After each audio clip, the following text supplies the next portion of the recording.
الله نحمده ونستعينه ونستغفره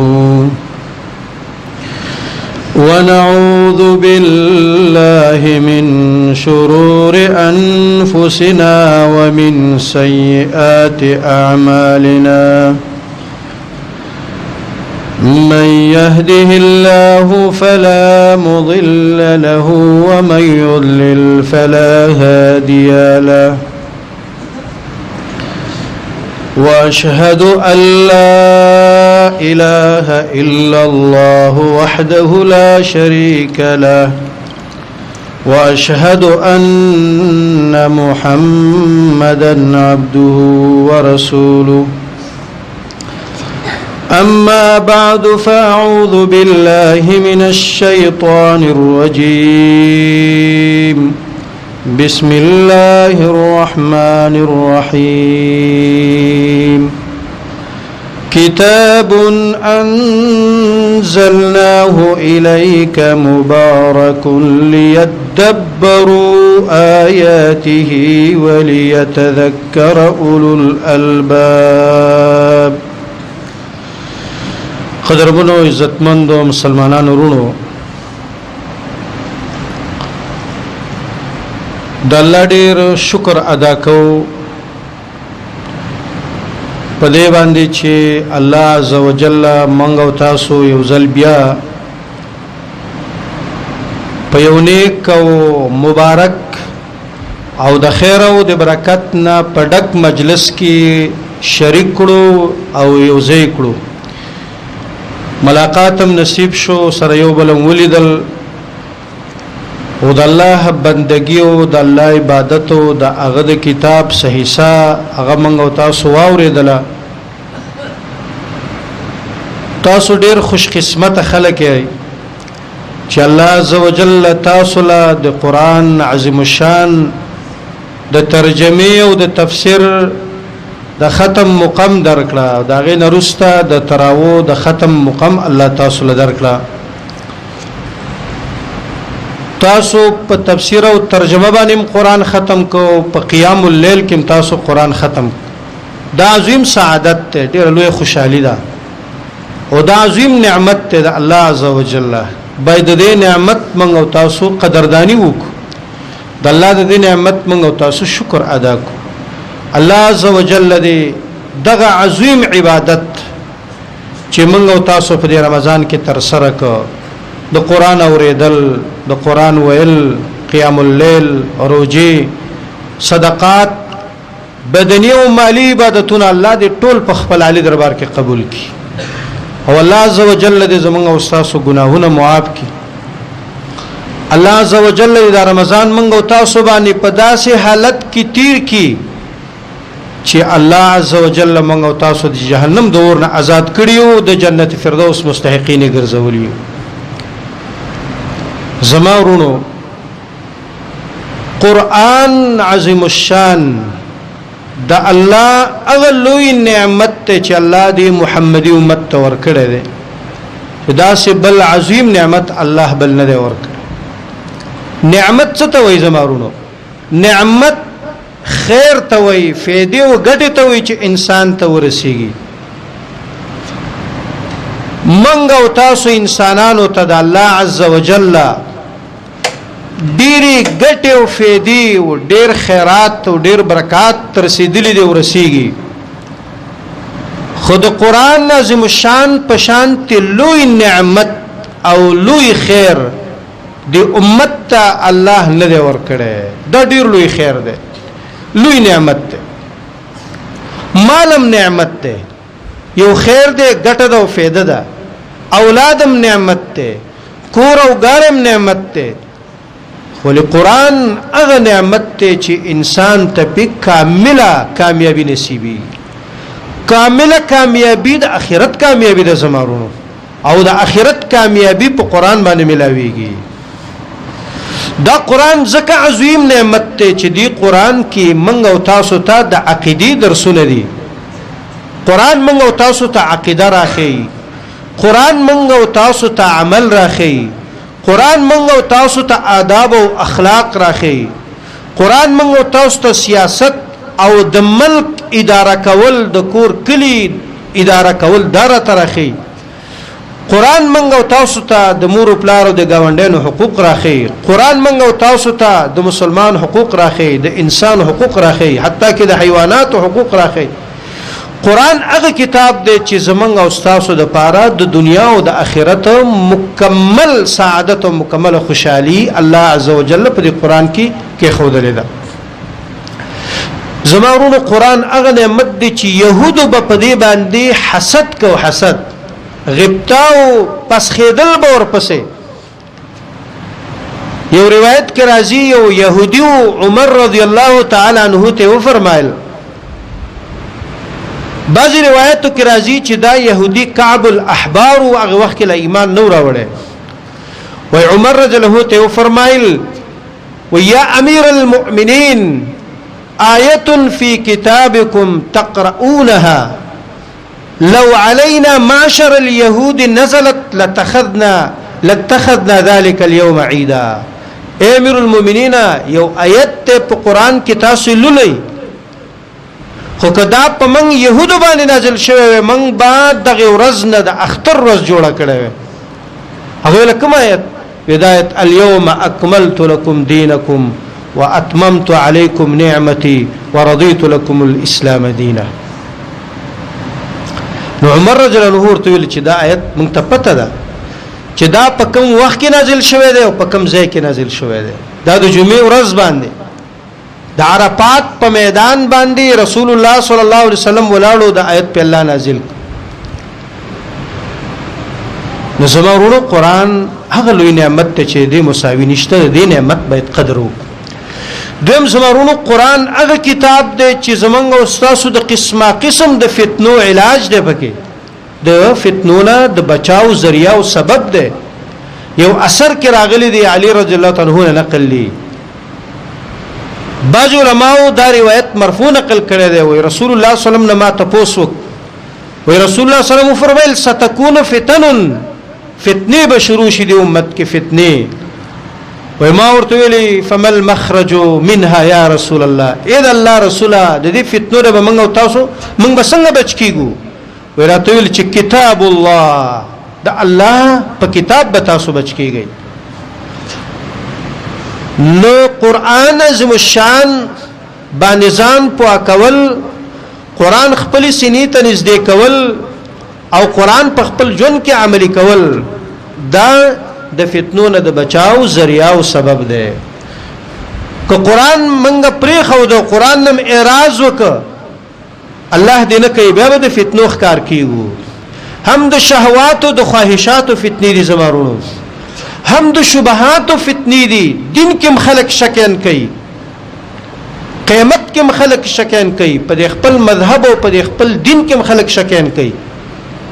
نو دیو جنا د شکونو د شهواتو د شبهاتو فتنی نن سبا ډیر زمرونو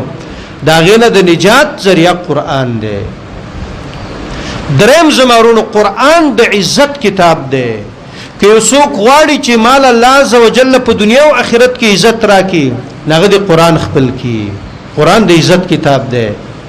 ان الله يرفع بهذا الكتاب اقواما ويضع به اخرين الله په دې باندې څه خلق چتای او چت کړیم دي صحابه کرام ډیر کمزوري خلکو خو الله عزوجل د قران د وجه ناوي ته دومره عزت ورکا چې د ټولي دنیا قیادت او مشري ورته الله ورکړه دا عزت الله په قران ورکړو وکله چې امت مسلمه قران تشاکړه نو به د ذلت ښکار شلو دیو جن زمارونو د قران سه حقوق دي د حقوق مراعاتول غواړي دا ولنې مقدمه په دې خاطر کې خودله دا قران نعمت ته د الله دا قران د فتنو نه د بچاو ذریعہ ده دا قران د عزت ذریعہ ده نو موږ تاسو باید څوګوس د قران یو څو حقوق دي باید هغه حقوق موږ تاسو عملي هغه ادا کو هغه حق ادا کو اولنې حق د قران څه ده الايمان بالقران په قران باندې ایمان لرل عقیده او یقین کول چې دا د الله کلام دی ډیر خلک وای قران د الله کلام دی خدا قران کې چلولي وای دا د الله کلام نه دی دا حتی کې د ډیرو خلکو عقیده د مولانو د عقیده ده وای سيقول السفهاء من الناس ما واللهم يا اولئك على هدى من ربهم واولئك هم المفلحون يا الحمد لله رب العالمين دا د الله کلام نه دی وای دا خو الفاظ دي دا خو د حروف نه جوړ دی والله او حروف خو د مخارج نه ادا کیږي خلی ته ضرورت لري والله خو د دین منزه دی نو دا د الله کلام نه دی دا په دې امت کې داسې ناپوه خلک شته دي خو زمونږ د مسلمانانو دا عقیده ده چې دا حقيقي کلام دی د الله د شان سره چې څنګه مناسب دي هغه څه خبرې په الله کړې دي لکه څنګه چې د الله د شان سره اوریدل مناسب دي لکه څنګه چې داغه د شان سره لیدل مناسب دي لکه څنګه چې داغه حیات ته داغه علم دی هغه شانتي کلام هم داغه صفت ده نو اولنې عقیده به د مؤمن دای چې دا قران د الله کلام دی دویم حق د قران هغه د تعلم او د زده کړې د زمارونو خیرکم من تعلم القرآن وعلمه نبی صلی الله علیه وسلم فرمایي پتاسو کی غره هغه څوک دی تعلم القرآن چې قران زده کړي وعلمه به بلتخي نبی صلی الله علیه وسلم دو کسان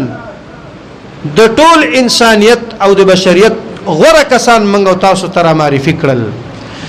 یو د قران استاد او بل د قران شاګرد ناراضي منغو تاسو د خیریت په خپل ځان باندې پیرزو کو زمارونو که زمونږ استاد هر څومره عمر تیر شوی خود تعلم القرآن باید د دې لاندې ځان راولو استاد ته قران کلاو کو چې استاد مولوی صاحب پدې کې زما رب ما ته سویلې دي ته ما ته دې ترجمه او معنا او دې تفسیر بیان کا ما د دې خبر کا کتا کې لګه هڅه لګ کوشش لګ مینه او رغبت وی قران کلاوي استاد ته نه ته غره انسان ته د رسول الله صلی الله علیه وسلم د دې حدیث مصداق او کتا ته شیطان وسوسه اچي په یو بل باندې د قران نه اړي چیرې اوس خو زما جبه پیړه شوی دا قران خو اوس نشم یادوله دا نه پویږي چې دا د شیطان وسوسې دي قران په تان نه پیرزو د قران په تعلیم او تعلم کې دا نشته دی چیرې دا به ورکوټي یا به ځواني یا به بډای نه چې په هر عمر کې چې غوګونه د سناڅ کار کوي کنه او جمعه تراتلی شي کور کې وینو کور کې اورا خود قران شاګرد جوړ کړان او چې به څه زده کی هغه به بل توایا بل ته خایا خیرکم من تعلم القرآن وعلمه رسول الله صلی الله علیه وسلم سره د قران تعلیم دومره لوی غمو صحابه کرام سره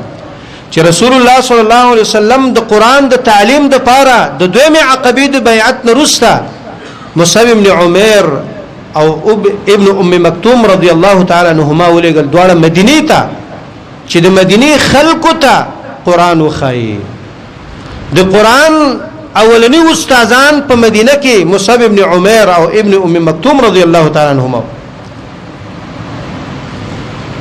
او د دې قران د تعلیم د پاره رسول الله صلی الله علیه وسلم معاذ ابن جبل یمن ته لګلو قاضي هم د قران استاد هم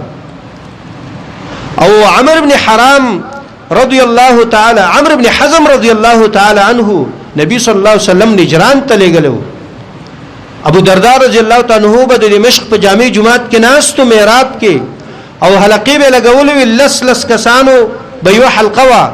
او یو استاد به ول مقرر کړو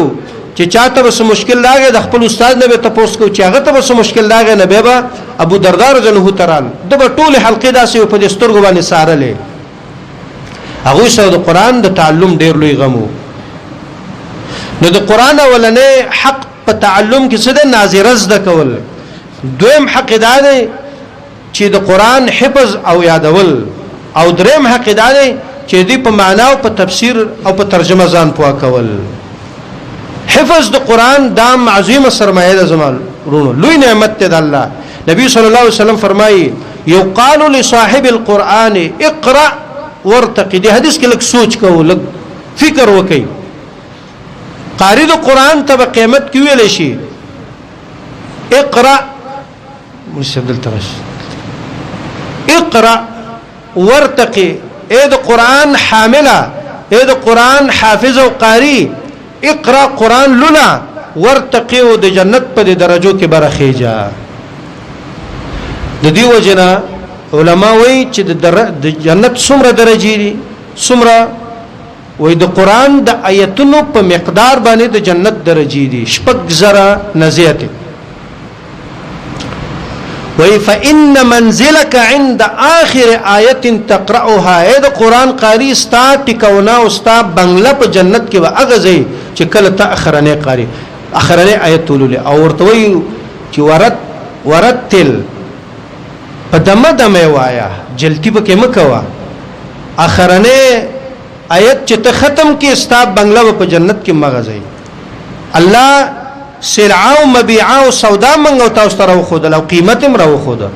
د جنت اوچته درجه دا سودا شول مبيعه شول سلعه شول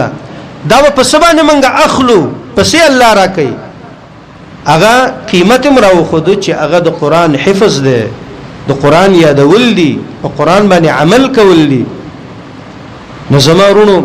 کومنګ تاسو د قران د حفظ مقتيري باید دا لوی فخر دا نعمت دا خیر باید خپل بچو ته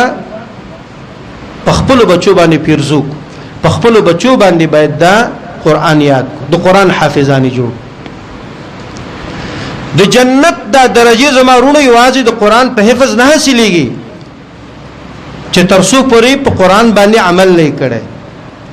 خو بل خبر استاسو د تسلی لپاره دام کوم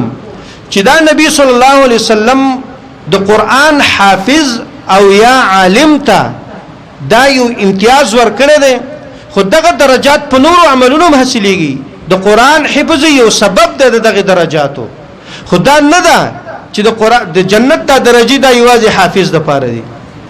یو بل حدیث تاسو تسلی لپاره بیانوم رسول الله صلی الله علیه وسلم فرمایي الا ادلکم على ما يمحو الله به الخطايا ويرفع به الدرجات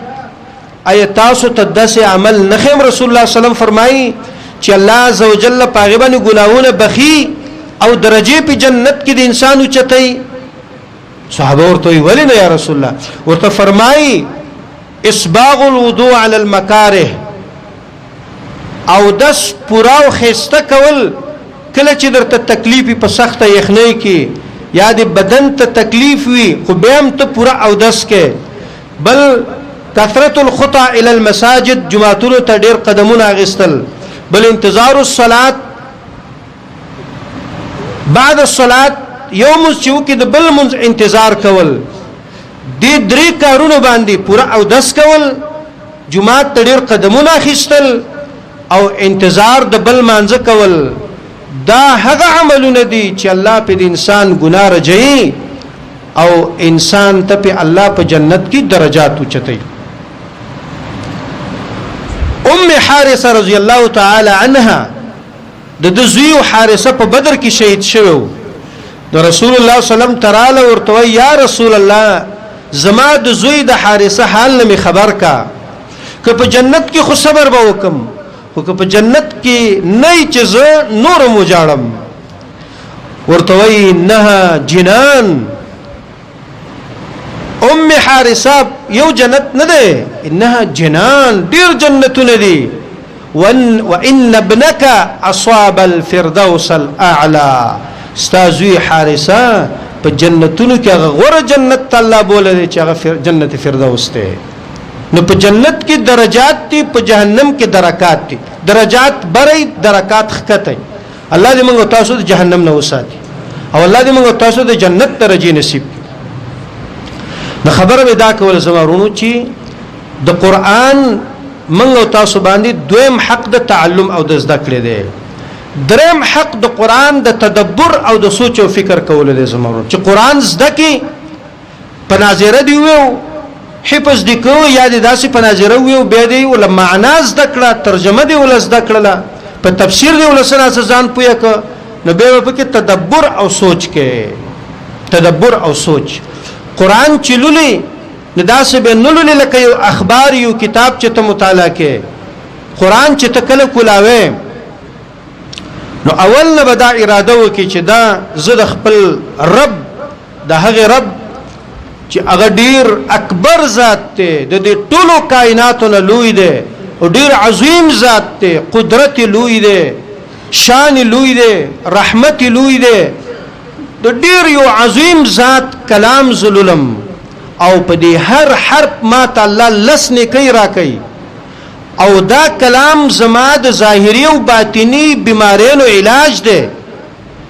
نو قران تلاوت به په یو ذوق منا محبت په یو شوق باندې په یو خون باندې ته شروع کې دا څنګه چې سراواله کولاو کا وزیر ډیر کوته مې رسولو بشروع ک د اخبار غوندي وی اخیره پورې بس قران ختم کا پته درته ولګي چې ما سوویل نه د قران لستو آداب چې تاسو مراعات کی ضرورو نو د قران تلاوت به تاسو له خوند او مزم درکوي وي نو زمارونو د قران حق داده چې په قران کې به تدبر او سوچ او فکر کې قران کې الله فرمایي وی کتاب انزلناه الیک مبارک دا ډیر برکتی کتاب موږ نازل کړی تاسو لیدبروا آیاته چې داخله د دې په ایتونو کې تدبر او سوچ وکي الله خدا سی وای چې قران ما د دې لپاره نازل کړی چې دوی په تدبر او سوچ وکي موږ تاسو مسلمانان راځو په دې آیت باندې د خپل ځان تلو چې آیا موږ د دې استعداد او لیاقت لرو چې په قران کې موږ سوچ او تدبر وکړو نه لرو ورنه لرو موږ په قران ځان نه پوهه کړی نو تدبر به پکې سوکو سوچ او فکر به پکې سوکو بس دو درې مولوی شیبان به قاری شیبان به فقط هغه کولای شي چې لږ سوچ پکې وکړي ځکه هغه ته ترجمه او تفسیر معلوم دي نور عام مسلمانان خیر ما او خیر شما افرسوانان وای الله قران دې پرنده نازل کړي زمارونه دا ټول خلق په قران باندې ځان پوي لیدبروا آیاته وليتذكروا اولو الالباب قران د به څنګه نصیحت لري چې قران په معنا او په تفسیر باندې تازه نه پوي کړي دا ډیر کمه ده زمونږ استاد مسلمانانو زمارو د قران د تدبر فائدہ څه ده فائدې دا ده چې انسان د یقین نه ده الوصول الى درجه اليقين بانه كلام الله سره یقین تر رسي چې دا یقیني د الله کلام ده شیخ عبد السلام رحمه الله د قران ډیر لوی مفسر مونږ په خپل ژوند کې داسې انسان نه دی لیدل بل استاد بل شیخ صاحب سره چې قران بدلسته نو استاد او شیخ به خماهر به ترجمه به هم کوله تفسیر علماء مفسرون اقوال ډیر د تقوا خبره به هم کوله خدا سي نوې بڅستا علم ته نه راتل چې ته و چې دا خو رښتیا د الله کلام دی دا به نه ویلا خو چې شیخ صاحب سره به قران ویو چې هغه به کوم حکمتونه د الله په دې کلام کې بیانول نو څو ځل به د خلنه دا وتل که په خله به دیونول پرړه کې به دا قناعت حاصلول چې دا خو رښتیا د الله کلام دی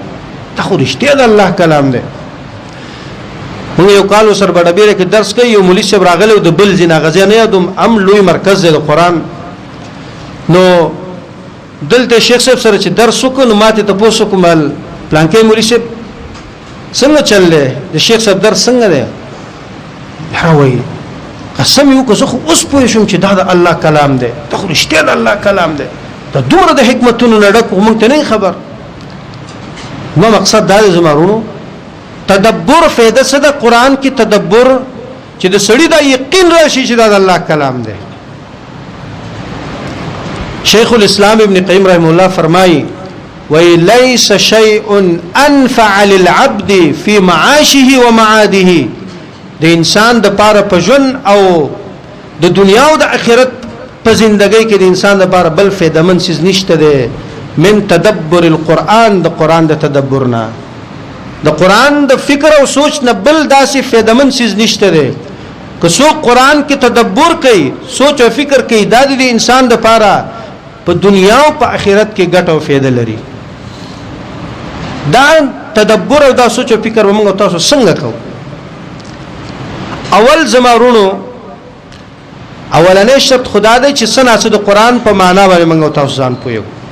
دویم نمبر استعداد نفسي مطلب دا دی چې تکله قران راخلی نو په داسې ځای کې به تلاوت کې چې ډیر شور شرغب نه وي چې ستاسو توجه خراب نه او په داسې وخت کې به کې چې هغه وخت د دې وی چې ستاسو زړه جمع وي زړه مطمئن وي نو وخت او مناسب ځای انتخابول دا به قران لکه د قران دی تلاوت په وخت کې دریم نمبر او 10 بکې په او 10 به مناسب ځای به مناسب وخت به لکه به د اخلاص وي او د قبله په طرف بکینه دا شرط نه ورلا خدای یو ادب دی چې د قبله په طرف کینه په توجه باندې او په عاجزۍ باندې نو په دغه وخت کې د قران نه تفیده اغستې شي او قران کې ته سوچ او فکر کولې شي خو چې د سې چې الته شوري دا سې وخت چې ستاسو دغه توجه په کني برابر او دا سې په غافل رړ باندې ورته کینه او به مقصد دا چې فقط پانه واړم ډیر تلاوت وکم نو د قران نه به ته هیڅ فائدہ وانه اخلي فقط دغه تلاوت چې کوم اجر او ثواب دی دغه بدیو شوی خو نور فائدہ د قران نه تنشه غستلې فائدہ به تکله اخلي چې تکله تلاوت په تدبر باندې وکي تدبر باندې عبد الله بن مسعود رضی الله فرمایل وی چې کله الله و یا ایه الذین آمنو وی پوښا چې دلته یا خیر یامر او شر ينهى عنه خیر یامر به دا چې خیر دی چې الله تعالی په امر کوي یا ایه الذین آمنوا ای مؤمنانو نو یا مؤمنانو څه شي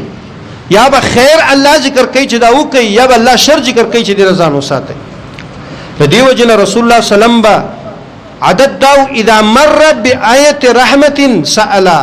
قرآن تلاوت به کو چې کله به رحمت پایت تیر شو د الله نه به الله رحمت غوښت و اذا مر بآیت عذاب تعوذ چې د عذاب په آیت به تیر شو نو د الله نه به پناه غوښتله الله عز وجل باندې پناه غوښتله د جهنم د اور او د الله د عذاب نه موږ تاسو قرآن لولو د جنت ذکر راځي کنه هم د خو تیر شوست د دینه پس خو نه تیریږي زمارونه د دینه پس چې کله د جنت ذکر راځي د الله نه سوال کو چې یا الله په خپل فضل باندې جنت فردوس زمنګ نصیب او چې کله د عذاب آیت راځي د جهنم نو التب منغو تاسو د الله نه سوال کو چې یا الله په خپل فضل هم د جهنم د اور نه اوسات کرازي اے مومنانو دا کار وکي نو التب دعا کو چې الله د کول توفیق راکړي کرازي چې مومنانو دا کار مکوي التب دعا کو چې الله د نکول توفیق راکړي نو قران التفاعل مع القران قران تاثر اخستل د قران اوامر منل نواهی نزان ساتل التخلق باخلاق القران قران کې اخلاق ذکر کیږي آداب ذکر کیږي هغه په ځان کې پیدا کول د پیدا کولو کوشش کول عائشہ رضی الله تعالی عنها فرمایي رسول الله سلام کان خلقه القران داغه اخلاق قران بس داغه زندگی ټول قران همغه تاسو د قران نه ډیر لري نو زکم خو عقایدو کې قرآنی تعلیمات نشته په اخلاقو کې قرآنی تعلیمات نشته په معاملاتو کې قرآنی تعلیمات نشته قران نه موږ تاسو ډیر لري یوزمارو بس قران د چا کار دی د مولا او د طالب کار دی نه هر مسلمان طالب العلم دی او د هر مسلمان دا فریضه ده د ذمہواری ده چې هغه قران کولاو کی زمارو اوس پورې کوم تاسو نه هر غفلت شوی دی قران تاسو موږ تاسو نه قیامت کې کی زمارو وقال الرسول ان قوم اتخذوا هذا القران مهجورا دا په دنیا کې په آخرت کې رسول به شکایت کوي زمارو دا قران به شکایت کوي نو لږ حق ادا کول پکاري زمارو بل حق چې د اخرنه حق هغه په قران باندې عمل کول زمارو صحابيات ته چې کله د حجاب آیت نازل شو فورا دانه چې دا زما د کلیو د رواج خلاف ده یا دا خو څه پورې ما نه ده کنه فورا په حجاب عملو د شرابو د حرمت حکم چراغ فورا شراب ختم کړل د مدینی کوڅو کې تر ډیر وخت پورې د شراب وي بوی وبه نو قران باندې عمل کول زمرو د اخرنه حق په اخره کې فقط یو څو نمونه د صحابه کرامو د سلف ذکر کوم چې دا هوی د قران سره څنګه تعامل زمرو په په دې خاطر چې زمونږ استاد شوق پیدا شي د قران ته. عبد الله ابن مسعود عنه فرمایي وی كنا اذا تعلمنا من النبي صلى الله عليه وسلم 10 آیات وی موږ چې رسول الله صلی الله علیه وسلم لس آیتونه ذکر نو موږ نور لز کول حتى نتعلم ما فيها من العلم دا نو چې بس فقط اسی پانه به ماړولې وی لس آیت هم چې ذکر نو تر هغه وخت پورې به نور نزد کول چې دې لسو آیتونو علم به موږ ذکر چې دې کې الله موږ ته سوې. ابو عبد الرحمن سلمي رحمه الله فرمایي وی حدثنا من كان يقرئنا من اصحاب رسول الله صلى الله عليه وسلم زمون چې کوم صحابه کرام استادانو هغه به موږ تداویل چې كانوا يقترئون من رسول الله صلى الله عليه وسلم 10 آیات چې موږ به رسول الله صلی الله علیه وسلم لس آیات یادول نو به فلا ياخذون في العشر الاخرى په نور لسو کې به موږ شروع وکولا حتى نتعلم العلم والعمل حتى نتعلم تر دې پورې چې موږ به دې لسو علم او عمل زده. دیوجن عبد الله ابن عمر زنه فرمایي وای یو سورت به نازل شو په محمد رسول الله صلی الله علیه وسلم باندې وای فيتعلم حلالها وحرامها صحابه کرام دغه حلال او حرام زده کول خو د څه وخت راغی وای چې ينثروا نثر الدقل دا قران داسي غرزي لکه بیکاره کجوري بس اسی پړ اخیره پوری نه په ځان نه په معنا ځان پوي کې نه په مقصد ځان پوي کې نه ته خوند او مزه واخلي لکه بیکاره کجوري چې څوک غرزي دا سمکه وای وای. د دیو جنا عبد الله ابن عروه ابن الزبير رحمه الله هغه ما د خپل نیا اسماء بنت تپوسو کو كيف كان اصحاب رسول الله صلى الله عليه وسلم اذا سمعوا القران صحابه کرامو به قران اوریدو دا غوي سهالو وتدمع اعينهم وتقشعر جلودهم سترګونه به اوخ کی روانه وي او غونه به راځيګه زمونږ استاد عام دا دعا قنوت چې شروع موږ تاسو زړه کې ډیره نرمي راځي دا مې خو صفت ده دی باندې دا نه چې دا بد خبره ده خو قران تم دومره زړه نه نرميږي لکه دعای قنوت تم چې زړه نرميږي دا زمنګ د زړونو نقصان دی. ولې قران لستل کیږي جهنم او د جنت ذکر پکې کیږي زمنګ هیڅ پروام نه خو چې قنوت نازله شروع شي جاړو پکې به لکه څنګه چې په قنوت کې جاړو باید د دې قران دا اوریدو په محالم باید موږ تاسو جاړو زمارو. عمر رضی الله تعالی عنہ د شپې وته په مدینه کې ګرځیده د مسلمان تلاوت او اورید په تهجد ولاړل دا آیتونه لستل والطور وكتاب مستور في رق منشور به الله عز وجل فرمای ان عذاب ربك لواقع ما له من دافع. و عمر جنه چې دا آیتونه واوریدل بس ودریدو به هلش دیوال ته ډډو وهلا او لګ وخرسته کور تراغه فمرزا دمر اثر په کړو چې عمر زن هم مریض شو ایو میاش کور کې پروتو خلک به تپوس لراتلو خو چاته پته نه و چې دا عمر د څه مریض دی هغه باندې قران دمر اثر کو زمرونو. ابو دحدار رضی الله تعالی عنہ راغی او رسول الله صلی الله علیه وسلم ته وی یا رسول الله قران کې الله وی من ذا الذي يقرض الله قرضا حسنا سوق دي چې الله ته قرض ورکي اي استقرضنا الله سبحانه وتعالى دلري الله وای موږ تاسو ته تاسو د خپل ورونو غریبانو ته ورکي چې تاسو سره په کور او په کلیو محله کې خو اجر او ثواب الله موږ تاسو ته راکړي. زمرو دا یو څو مختصری خبرې تاسو مخکې ما عرض کړلې زمونږ تاسو قیمتي وختونه او قیمتي میش په ختمېدو ده نن غالبا ویشتم ده تیشتم نهشتم یا به د دیر شو یا به د نهشتي پته نه لګي لدریش په او یو څو ورځې موږ تاسو ته پاتې او دا هغه وختونه دي چې رسول الله صلی الله علیه وسلم فرمایي هر شپه ولله عتقا هر شپه الله عز وجل خپل بندگان د جهنم د اور نه آزادای موږ تاسو پته نه لګي چې الله په جهنم د اور نه آزاد کړیو کنه وای که غفلت شوی کمه شوی په دې 13 ورځو کې دا 2-3 ورځې پاتې دي راځي چې په دې 3 ورځو کې دغه غفلت جبیره وکړو الله ته وجاړو که په ټول رمضان کې نه جړلې الله ته وجاړو که کمم جړلې ډیر وجاړو چې الله ته موږ ته بخنو هر نیک عمل چې ختميږي او ختم شي زمارونو د الله نه ډیره بخنه غواړي دا موز نه موز چې سړی راوګرځي سنت طریقه ده چې استغفر الله به وي نو دا موز خو یو خيسته عمل دی د الله عبادت ته ولې دا استغفر الله نبی صلی الله علیه وسلم موږ تاسو خو دلې په دې خاطر باندې چې دا عبادت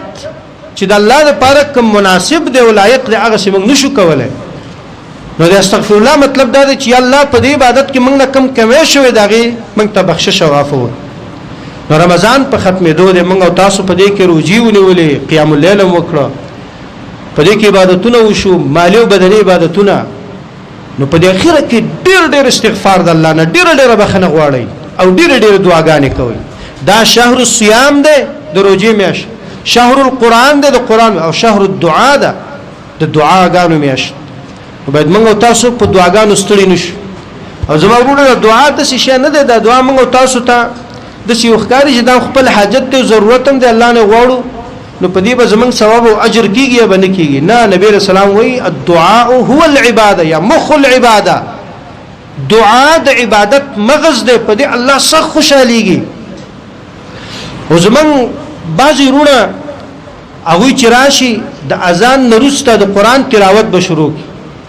د قران تلاوت ډیر مهم کار دی مهم عبادت ته خدا بل وخم کیږي د اذان او د اقامت ترمنځ دا مهم وخت د دعا د اجابت دا بځای کوا سنت چې وکړه نور نفلونه مکوا تلاوت مکوا کینه دعاګانو تکاروي دا عبادت ته لکه څنګه چې موز تلاوت عبادت ته دسه دا دعا عبادت ته